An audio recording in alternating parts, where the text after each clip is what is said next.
were all pent up here, not really knowing which way was up, and suddenly all our diaries were empty, and everything was very heavy. And Richard said, "Why don't we do a disco live on your Instagram, and you can sing some disco songs?" And I thought, that's actual lunacy, because at the time our youngest was 14 months, and I thought, how am I going to keep an eye on a crawling baby if there's wires everywhere?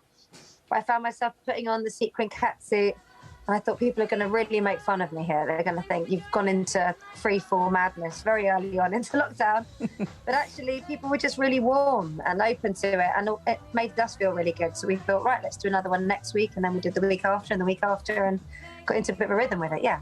It was just a burst of loveliness. It really was. And seeing you in your hot pants and the kids kind of crawling and picking up various bits that have been left on the floor. How was it with the kids? I mean, you've got 5 kids. Not all of them joined you in the dancing. But what was that like? Oh, golly. I mean, I'm sure the same as it was households up and down the country, if not around the world, really. Sometimes we'd be having quite a nice time because they're my favourite people to be locked down with if I have to be in a lockdown. But sometimes really tense and stressful, and lots of domesticity and lots of new skills you're supposed to be getting on with. And, just the sort of hum of the heaviness of the news in your peripheral vision all the time, while you're also trying to keep the household, functioning and moving forward. So the discos really gave us all a place to put our stress. Did you have a favourite one? I did, actually. My favourite disco was actually the Halloween one that we did, because for me it was sort of peak surreal moment. I was singing Wuthering Heights, dressed in a sort of, I don't know, I was like a vampire showgirl, and then my second eldest boy was wearing a black cape that he'd taken off the matching mask and they put on a bear head, and he was playing Heathcliff to my Kathy, and I was just thinking, what is my life? What am I doing? Why are we broadcasting this? What is going on?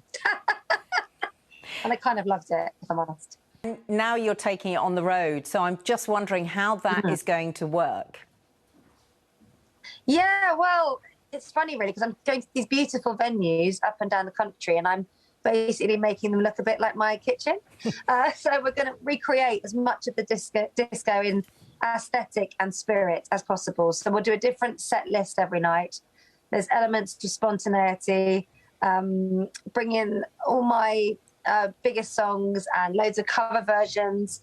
And my husband Richard is in the band with me, and my brother's on drums, and my friends are in the band. So I just want people to have fun. There's no expectation on the crowd. It's my job to entertain and hopefully put a bit more of a spring in their step. That's what I really want to achieve. Really good for your mental health as well. And I wondered whether that was a good antidote, really, to the stuff that was going on during the pandemic, that you could put on your sparkles and just let rip.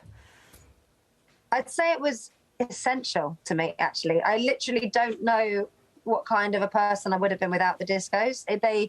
They provided me with so much. There was, the community that emerged from it. There was the distraction of planning them all. There was the escapism of thinking of what song I wanted to cover.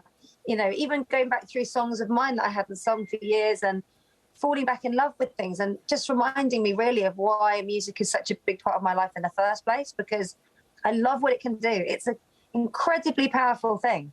Well, good luck on the tour. I really hope it goes well. It sounds like it's going to be lovely as well. Breath of fresh air. Sophie, thank you. Thank you.